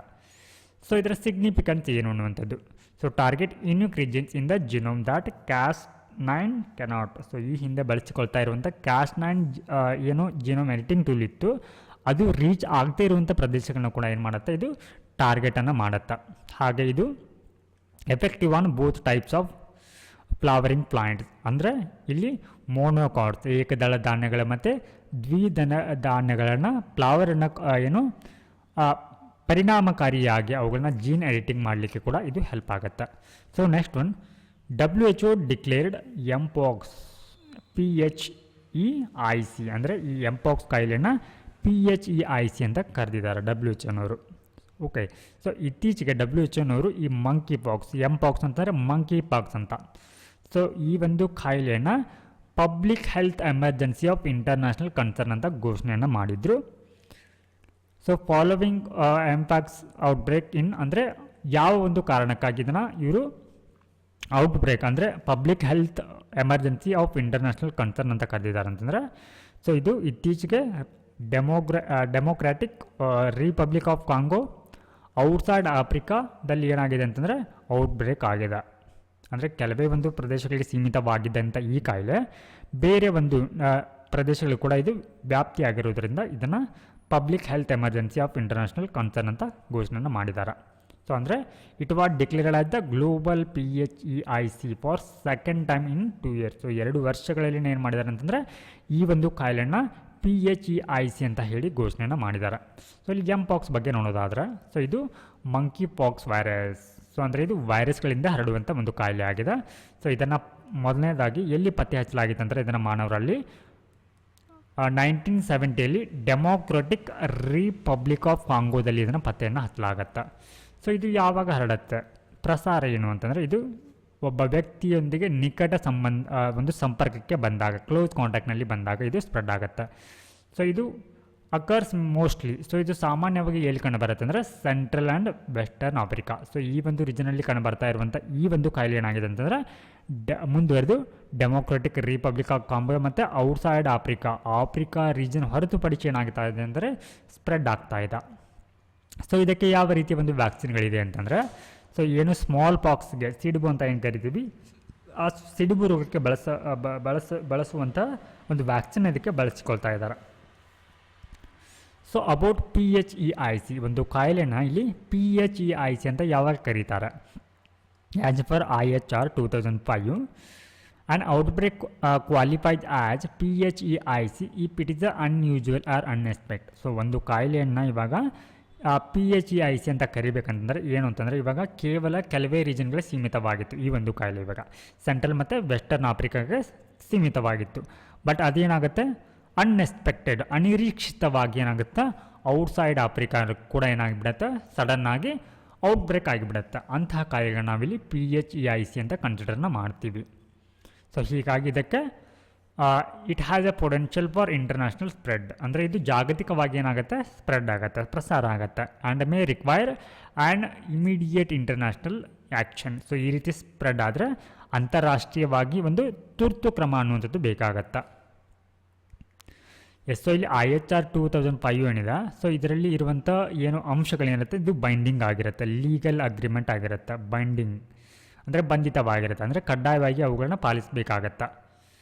So PHEIC represent the highest level of alert issued by the WHO under IHR. So ಇದರಲ್ಲಿ ನೀಡುವಂಥ ಏನು ಅಂಶಗಳೇನಿರುತ್ತೆ ಹೈ ಅಲರ್ಟ್ ಅಂತ, ಸೊ ಇವುಗಳನ್ನು ನೀಡುವಂಥ ಗೈಡೆನ್ಸ್ಗಳಾಗಿರುತ್ತೆ. ಸೊ ಇತ್ತೀಚೆಗೆ ಅಂದರೆ ಇಲ್ಲಿ WHO ಯಾವೆಲ್ಲ ಒಂದು ಡಿಸೀಸ್ಗಳಿಗೆ ಸಂಬಂಧಪಟ್ಟಂತೆ ಅವುಗಳನ್ನ ಇಂಟರ್ನ್ಯಾಷನಲ್ ಪಬ್ಲಿಕ್ ಹೆಲ್ತ್ ಎಮರ್ಜೆನ್ಸಿ ಅಂತ ಘೋಷಣೆನ ಮಾಡಿದ್ದಾರೆ ಅಂತ. ಸೊ ಫಸ್ಟ್ ಒನ್ ಇಲ್ಲಿ H1N1 ಇನ್ಫ್ಲೂಯೆಂಜಾ. ಸೊ ಇದನ್ನು 2009ರಲ್ಲಿ, ಹಾಗೆ 2014ರಲ್ಲಿ ಪೋಲಿಯೋವನ್ನು, ಹಾಗೆ 2014 ಮತ್ತು 2019ರಲ್ಲಿ ಎಬೋಲಾ ಔಟ್ಬ್ರೇಕನ್ನು, ಹಾಗೆ 2016ರಲ್ಲಿ ಜಿಕಾ, 2019ರಲ್ಲಿ ಎಬೋಲಾ, 2019 ಮತ್ತು 20ರಲ್ಲಿ ಏನಂತಂದರೆ ಈ COVID-19 ಓಕೆ. ಸೊ ಹಾಗೆ 20 ಮತ್ತು 22ರಲ್ಲಿ ಪಾಕ್ಸನ್ನು ಇಂಟರ್ನ್ಯಾಷನಲ್ ಪಬ್ಲಿಕ್ ಹೆಲ್ತ್ ಎಮರ್ಜೆನ್ಸಿ ಅಂತ ಹೇಳಿ ಘೋಷಣೆಯನ್ನು ಮಾಡಿದ್ದಾರೆ. So next disease is dengue. So ಇದು ಈ ಒಂದು ಡೆಂಗ್ಯೂ ಕಾಯಿಲೆಗೆ ಇತ್ತೀಚೆಗೆ ಡೆಂಗಿ ಆಲ್ ಅನ್ನುವಂಥ ಒಂದು ವ್ಯಾಕ್ಸಿನ್ನ, ಅಂದರೆ ಈ ವ್ಯಾಕ್ಸಿನ್ ಇವಾಗ phase 3 ಕ್ಲಿನಿಕಲ್ ಟ್ರಯಲ್ನಲ್ಲಿ ಇದೆ. ಅಂದರೆ ಇದನ್ನು ಮಾರುಕಟ್ಟೆಗೆ ಬಿಡುಗಡೆ ಮಾಡುವ ಅಂತ ಒಂದು ಹಂತದಲ್ಲಿ ಇದೆ. ಸೊ ಈ ರೀತಿಯ ಒಂದು ವ್ಯಾಕ್ಸಿನ್ನ ಯಾರು ಇಲ್ಲಿ ಡೆವಲಪನ್ನು ಮಾಡಿದ್ದಾರೆ ಅಂತಂದರೆ Indian Council of Medical Research ಮತ್ತು ಪೆನೆಸಿಯಾ ಬಯೋಟಿಕ್ ಅವರು ಇವರ ಒಂದು ಕೊಲಾಬ್ರೇಷನ್ನೊಂದಿಗೆ ಈ ಒಂದು ವ್ಯಾಕ್ಸಿನ್ನ ಡೆವಲಪನ್ನು ಮಾಡಲಾಗಿದೆ. ಸೊ ಇಲ್ಲಿ ಡೆಂಗ್ಯೂ ಬಗ್ಗೆ ನೋಡಿದ್ರೆ ಇದು ವೈರಲ್ ಇನ್ಫೆಕ್ಷನ್ ಆಗಿದೆ. ವೈರಲ್ ಅಂತಂದರೆ ವೈರಸ್ಗಳಿಂದ ಹರಡುವಂಥ ಕಾಯಿಲೆ. ಹಾಗಿದ್ರೆ ಇದು ಇನ್ಫೆಕ್ಟೆಡ್ ಫೀಮೇಲ್ ಎಡಿಸ್ ಮಾಸ್ಕಿಟೋ, ಅಂದರೆ ಸೋಂಕಿತ ಒಂದು ಎಡಿಸ್ ಮಾಸ್ಕಿಟೋ ಕಾಯಿಲೆಯಿಂದ ಸೊಳ್ಳೆಯಿಂದ ಏನಾಗುತ್ತೆ ಈ ಒಂದು ಕಾಯಿಲೆಯಲ್ಲಿ ಸ್ಪ್ರೆಡ್ ಆಗುತ್ತೆ. ಸೊ ಇದು ಸಾಮಾನ್ಯವಾಗಿ ಎಲ್ಲಿ ಕಂಡುಬರುತ್ತೆ ಅಂದರೆ ಟ್ರಾಪಿಕಲ್ ಮತ್ತು ಸಬ್ ಟ್ರಾಪಿಕಲ್ ಕ್ಲೈಮೇಟ್ಗಳಲ್ಲಿ ಇದು ಸಾಮಾನ್ಯವಾಗಿ ಕಂಡುಬರುತ್ತೆ. ಸೊ ಇದಕ್ಕೆ ಭಾರತದಲ್ಲಿ ಯಾವುದೇ ರೀತಿಯ ಒಂದು ಲೈಸೆನ್ಸ್ಡ್ ವ್ಯಾಕ್ಸಿನ್ ಅನ್ನುವಂಥದ್ದು ಇಲ್ಲ. ಸೊ ನೆಕ್ಸ್ಟ್ ಒನ್ ಸೆರೋ ಸರ್ವೆ ಅಂತ ಹೇಳಿ ಬರುತ್ತೆ. ಏನಿದು ಸೆರೋ ಸರ್ವೆ ಅಂತಂದರೆ ಇದನ್ನು ಯಾವುದಕ್ಕೆ ಬಳಸ್ಕೊಳ್ತಾರೆ ಅಂದರೆ to determine exposure to mpox among India's high risk population, ಅಂದರೆ ಭಾರತದಲ್ಲಿ ಜನರು ಈ ಒಂದು ಕಾಯಿಲೆಗೆ ಎಷ್ಟು ಜನ ಒಡ್ಕೊಂಡಿದ್ದಾರೆ, ಈ ಕಾಯಿಲೆಗೆ ಒಂದು ತೆರೆದುಕೊಂಡಿದ್ದಾರೆ ಅಂತ ಹೇಳಿ. ಸೊ ಈ ಒಂದು ಸರ್ವೆಯ ಒಂದು ಬಗ್ಗೆ ನೋಡೋದಾದ್ರೆ it is the collection and testing of blood. So ಅಂದರೆ ಜನರ ಒಂದು ರಕ್ತದ ಮಾದರಿನ ಏನು ಮಾಡುತ್ತೆ ಅಲ್ಲಿ ಪರೀಕ್ಷೆ ಮತ್ತು ಅವುಗಳನ್ನು ಸಂಗ್ರಹಣೆಯನ್ನು ಮಾಡಲಾಗತ್ತೆ. ಹಾಗೆ ಈ ಮೂಲಕ test prevalence of IgG antibodies against an infectious pathogen. ಅಂದರೆ ಇವಾಗ ಯಾರ ಹತ್ರ ಇವಾಗ ಏನಾದರೂ ಇವರು ಎಂಪಾಕ್ಸ್ ಕಾಯಿಲೆಗೆ ತುತ್ತಾಗಿದ್ರೆ, ಎಂಪಾಕ್ಸ್ಗೆ ಒಳಗಾಗಿದ್ರೆ ಅವರಲ್ಲಿ ಏನಾಗುತ್ತೆ ಆಟೋಮೆಟಿಕ್ಕಾಗಿ ದೇಹ ಆ್ಯಂಟಿಬಾಡಿಗಳನ್ನ ಉತ್ಪತ್ತಿ ಮಾಡುತ್ತೆ. ಅದರಲ್ಲಿ ಈ IgG ಆ್ಯಂಟಿಬಾಡಿ ಕೂಡ ಒಂದು. ಯಾರಲ್ಲಿ ಎಂಪಾಕ್ಸ್ ಅಂತ ತೆಗೆದುಕೊಂಡಿದ್ರೆ ಏನಾಗುತ್ತೆ ಅವಾಗ ಅವರ ಬಳಿ IgG ಆ್ಯಂಟಿಬಾಡಿ ಉತ್ಪಾದನೆ ಆಗುತ್ತೆ. ಸೊ ಇದನ್ನು ಪತ್ತೆಯನ್ನು ಹತ್ತಾರೆ ಅವರು. ಸೊ ಈ ಒಂದು ಆ್ಯಂಟಿಬಾಡಿ ಇದ್ದರೆ ಅವರು ಎಂಪಾಕ್ಸ್ಗೆ ತುತ್ತಾಗಿದ್ದಾರೆ ಅಂತ ಹೇಳಿ ಗೊತ್ತಾಗತ್ತೆ. ಸೊ ಇದರ ಮಹತ್ವ ಏನು, ಯಾಕೆ ಇದನ್ನು ಸರ್ವೆ ಮಾಡಬೇಕು ಅನ್ನುವಂತಂದರೆ ಸೊ ಪ್ರಿವ್ಯಾಲೆನ್ಸ್ ಆಫ್ ಇನ್ಫೆಕ್ಷನ್. ಸೊ ಇಲ್ಲಿ ಸೋಂಕಿನ ದರ ಅನ್ನುವಂಥದ್ದು ಯಾವ ರೀತಿ ಇದೆ, ಸೊ ಜನರಲ್ಲಿ ಈ ಒಂದು ಇಮ್ಯುನಿಟಿ ಅಂತರ ಯಾವ ರೀತಿ ಇದೆ, ಹಾಗೆ ಯಾವೆಲ್ಲ ಅಂಶಗಳು ಇಲ್ಲಿ ಕಾಯಿಲೆಗೆ ಕಾರಣಗಳಾಗಿದೆ ಅನ್ನುವಂಥ ಅಂಶಗಳನ್ನ ಇಲ್ಲಿ ತಿಳಿದುಕೊಳ್ಳಲಿಕ್ಕೆ ಸಹಾಯಕವಾಗುತ್ತೆ. So next one Hayflick limit ಅಂತ ಹೇಳಿ. So Leonardo Hayflick passed away recently. So ಈ ಲಿಮಿಟನ್ನು ಸಂಶೋಧನೆ ಮಾಡಿರುವಂಥ ಒಬ್ಬ ವ್ಯಕ್ತಿ ಲಿಯೋನಾರ್ಡೋ ಹೇಪ್ಲಿಕ್ ಅನ್ನುವರು ಇತ್ತೀಚೆಗೆ ನಿಧನವನ್ನು ಹೊಂದಿದ್ದಾರೆ. ಸೊ ಈ ಒಂದು ಹೇಪ್ಲಿಕ್ ಲಿಮಿಟ್ ಅನ್ನುವಂಥದ್ದು ಯಾವುದಕ್ಕೆ ಹೆಲ್ಪ್ ಆಗುತ್ತೆ ಅಂತಂದರೆ ಇದು ಅಂಡರ್ಸ್ಟ್ಯಾಂಡಿಂಗ್ ಆಫ್ ಏಜಿಂಗ್, ಅಂದರೆ ವಯಸ್ಸು ಆಗುವುದರ ಬಗ್ಗೆ ಏನು ಮಾಡಲಿಕ್ಕೆ ಇದು ತಿಳಿದುಕೊಳ್ಳಲಿಕ್ಕೆ, ಒಬ್ಬರಿಗೆ ವಯಸ್ಸಾಗ್ತಾ ಇದೆ ಅನ್ನುವಂಥದ್ದನ್ನು ತಿಳಿದುಕೊಳ್ಳಲಿಕ್ಕೆ ಏನು ಮಾಡುತ್ತೆ ಈ ಹೇಪ್ಲಿಕ್ಸ್ ಲಿಮಿಟ್ ಅನ್ನುವಂಥದ್ದು ಹೆಲ್ಪ್ ಆಗುತ್ತೆ. ಸೊ ಇಲ್ಲಿ ಅಬೌಟ್ ಹೇಪ್ಲಿಕ್ಸ್ ಲಿಮಿಟ್ ಬಗ್ಗೆ ನೋಡಿದ್ರೆ it is the number of times a cell population can divide. So ಇವಾಗ ಸೆಲ್ಸ್ ಇರುತ್ತೆ, ಸೊ ಇದು ಎಷ್ಟು ಬಾರಿಗೆ ಇದು ಡಿವೈಡ್ ಆಗ್ಬೋದು ಅನ್ನೋದರ ಆಧಾರ ಮೇಲೆ, ಅಂದರೆ ಅದು ಎಲ್ಲಿವರೆಗೆ ಅದು ಡಿವೈಡ್ ಆಗುತ್ತಾ ಅಂದರೆ until it's attends a cell cycle arrest. ಅಂದರೆ ಈ ಸೆಲ್ ಸೈಕಲ್ ಅರೆಸ್ಟ್ ಅಂದರೆ ಅದು ಒಂದು ಅವಧಿಗೆ ಹೋದ ನಂತರ ಡಿವೈಡ್ ಆಗೋದನ್ನು ಸ್ಟಾಪ್ ಮಾಡಿಬಿಡುತ್ತೆ. ಸೊ ಇದರ ಆಧಾರದ ಮೇಲೆ ಏನು ಮಾಡಲಾಗತ್ತೆ ಅಂದರೆ ಒಬ್ಬ ವ್ಯಕ್ತಿಗೆ ವಯಸ್ಸಾಗ್ತಾ ಇರುವಂಥದ್ದನ್ನು ಪತ್ತೆಯನ್ನು ಹಚ್ಚಲಾಗತ್ತೆ. ಸೊ ಇಲ್ಲಿ ಹೇಪ್ಲಿಕ್ಸ್ ಲಿಮಿಟ್ ಪ್ರಕಾರ is around 125 years for women. ಮಾನವನಿಗೆ 125 ಇಯರ್ಸ್ ಅಂತ ಹೇಳಿ ಪತ್ತೆಯನ್ನು ಹಚ್ಚಿದ್ದಾರೆ. ಅಂದರೆ ಈ 125 ವರ್ಷಗಳವರೆಗೆ ಒಬ್ಬ ಮನುಷ್ಯನಿಗೆ ಅಂದರೆ ಆತ ಬದುಕಿದ್ದಾಗ 125 ವರ್ಷಗಳವರೆಗೆ ಏನಾಗ್ಬೋದು ಅಂದರೆ ಸೆಲ್ ಇಲ್ಲಿ ಡಿವೈಡ್ ಆಗ್ಬೋದು ಅಂತ ಇದರ ಅರ್ಥ. ಸೊ ನೆಕ್ಸ್ಟ್ ಒನ್ ಬಯೋಸರ್ಫ್ಯಾಕ್ಟನ್ಸ್ ಅಂತ ಬರುತ್ತೆ. So researchers highlight that biosurfactants can be produced, ಅಂದರೆ ಇವುಗಳನ್ನ ಉತ್ಪತ್ತಿಯನ್ನು ಮಾಡ್ಬೋದು. ಯಾವುದರಿಂದ ಅಂತಂದರೆ ಬಯೋಸರ್ಫ್ಯಾಕ್ಟನ್ಸನ್ನು ಯಾವುದರಿಂದ ಉತ್ಪತ್ತಿಯನ್ನು ಮಾಡ್ಬೋದು ಅಂತ ಹೇಳಿ ವಿಜ್ಞಾನಿಗಳು ಪತ್ತೆಯನ್ನು ಹಚ್ಚಿದ್ದಾರೆ ಅಂತಂದರೆ green substrates from the agro industrial waste ಅಂದರೆ ಕೃಷಿ ಮತ್ತು ಕೈಗಾರಿಕೆಗಳ ತ್ಯಾಜ್ಯಗಳಿಂದ ಏನು ಮಾಡ್ಬೋದು ಅಂತಂದರೆ ನಾವಿಲ್ಲಿ ಈ ಸರ್ಫ್ಯಾಕ್ಟನ್ಸನ್ನು ಉತ್ಪತ್ತಿಯನ್ನು ಮಾಡ್ಬೋದು ಅಂತ ಇಲ್ಲಿ ವಿಜ್ಞಾನಿಗಳು ಪತ್ತೆಯನ್ನು ಹಚ್ಚಿದ್ದಾರೆ.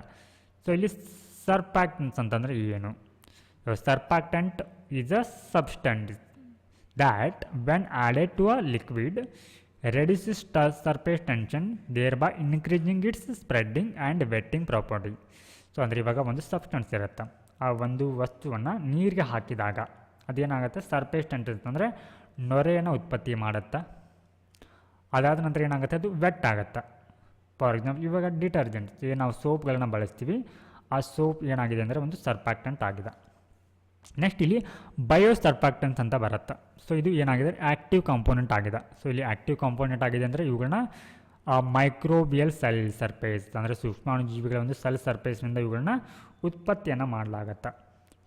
ಅಂದರೆ ಇಲ್ಲಿ ಬ್ಯಾಕ್ಟೀರಿಯಾ ಆಗಿರ್ಬೋದು, ಈಸ್ಟ್ ಆಗಿರ್ಬೋದು ಮತ್ತು ಫಂಗೈಗಳಿಂದ ಇವುಗಳನ್ನ ಉತ್ಪತ್ತಿಯನ್ನು ಮಾಡಲಾಗತ್ತೆ. ಹಾಗಿದ್ರೆ ಇಲ್ಲಿ ಇವುಗಳ ಅಡ್ವಾಂಟೇಜ್ ಏನು ಅಂತಂದರೆ ಇದು ಕಡಿಮೆ ಒಂದು ಟಾಕ್ಸಿಸಿಟಿಯನ್ನು ಹೊಂದಿರುತ್ತೆ, ಅಂದರೆ ಕಡಿಮೆ ವಿಷಕಾರಿ ಅಂತ ಹೇಳಿ low toxicity means. So next one remain active at extreme pH and salinity. ಅಂದರೆ ಇದು pH ಎಕ್ಸ್ಟ್ರೀಮ್ ಅಂದರೆ ಅತಿಯಾದ ಒಂದು pH ಮೌಲ್ಯ ಮತ್ತು ಸಲೈನಿಟಿ ಇದ್ದಾಗಲೂ ಕೂಡ ಏನಿರುತ್ತೆ ಅಂದರೆ ಇದು ಆ್ಯಕ್ಟಿವ್ ಆಗಿರುತ್ತೆ. ಸೊ ಇದನ್ನು ಎಲ್ಲಿ ಬಳಸಿಕೊಳ್ತಾರೆ ಈ ರೀತಿ ಒಂದು ಬಯೋಸರ್ಫ್ಯಾಕ್ಟೆಂಟ್ ಅನ್ನುವಂಥದ್ದನ್ನು? ಸೊ ಎನ್ವಿರಾನ್ಮೆಂಟಲ್ ಬಯೋ ರಿಮಿಡಿಯೇಷನ್ ಅಂದರೆ ಇಲ್ಲಿ ಆಯಿಲ್ ಸ್ಪಿಲ್ಸ್ ಅಂದರೆ ಇಲ್ಲಿ ತೈಲದ ಕಲೆಗಳಿದ್ದರೆ ಅವುಗಳನ್ನ ವಾಶ್ ಮಾಡಲಿಕ್ಕೆ. ಹಾಗೆ ರಿಮೂವ್ ಹೆವಿ ಮೆಟಲ್ ಕಂಟ್ಯಾಮಿನೆಂಟ್ಸ್ ಅಂದರೆ ಇಲ್ಲಿ ಕಂಟ್ಯಾಮಿನೆಂಟ್ಸ್ ಅಂದರೆ ಇಲ್ಲಿ ಮಲಿನಕಾರಕಗಳು, ಅಂದರೆ ಯಾವುದರಲ್ಲಿ ಏನಾದರೂ ಮೆಟಲ್ಗಳ ಅಂಶ ಜಾಸ್ತಿ ಇದ್ದರೆ ಅವನ್ನ ರಿಮೂವನ್ನು ಮಾಡಲಿಕ್ಕೆ. ಹಾಗೆ ಇಲ್ಲಿ ತ್ಯಾಜ್ಯ ನೀರನ್ನು ಸಂಸ್ಕರಣೆಯನ್ನು ಮಾಡಲಿಕ್ಕೆ. ಹಾಗೆ ಕೃಷಿಯಲ್ಲಿ ಸಾಯಿಲ್ ಕ್ವಾಲಿಟಿಯನ್ನು ಇಂಪ್ರೂವ್ ಮಾಡಲಿಕ್ಕೆ ಮತ್ತು ಸಸ್ಯಗಳಲ್ಲಿ ರೋಗಗಳನ್ನ ನಿರ್ವಹಣೆಯನ್ನು ಮಾಡಲಿಕ್ಕೆ ಇವುಗಳನ್ನ ಬಳಸಿಕೊಳ್ಳಲಾಗುತ್ತೆ.